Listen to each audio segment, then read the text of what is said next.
94309027।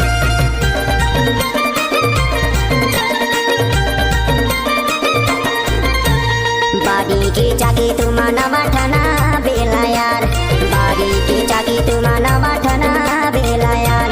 नौठन मा कारू लगे के ठना मीठा यार, नौठन मा कारू लगे के ठना मीठा यार। भैया के मीठा बोली जामो जामो मोला जामो जामो लागे रे दो, भैया के मीठा बोली जामो जामो मोला जामो जामो लागे रे दो।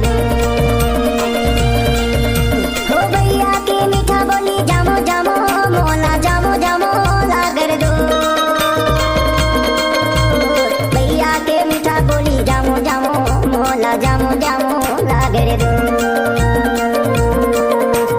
लंबा लंबा से निभारे बारी के ढाकमया, ए राजा बारी के ढाकमया।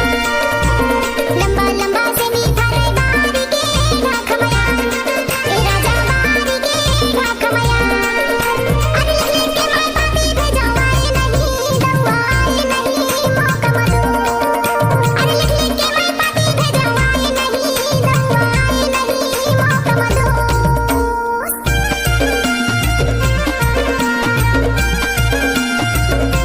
क्या नाम है आपका? भाई प्रेमलाल नंदा ग्राम दूधी टोला वाले।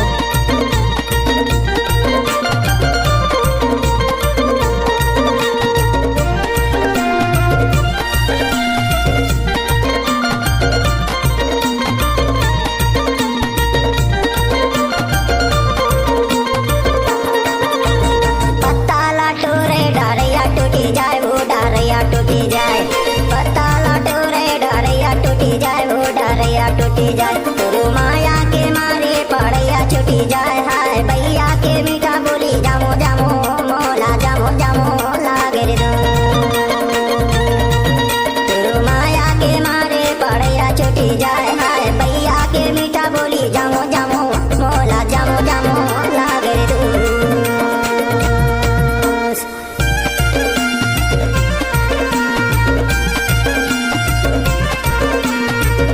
क्या नाम है आपका? डीजे प्रेमलाल दूधी नर्मदा टोला वाले।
डीजे प्रेमलाल नंदा।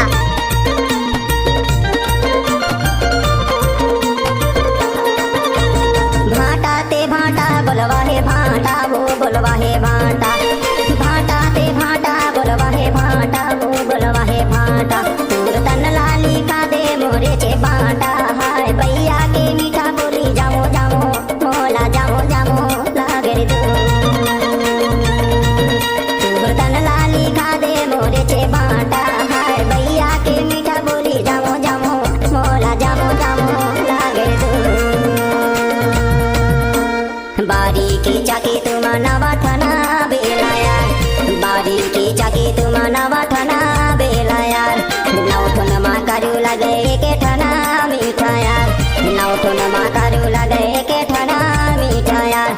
भैया के मीठा बोली जामो जामो मोला जामो जामो लागे रे दो। भैया के मीठा बोली जामो जामो मोला जामो जामो लागे रे दो। मोला डीजे प्रेमलाल दूधी नर्मदा टोला वाले। जामो जामो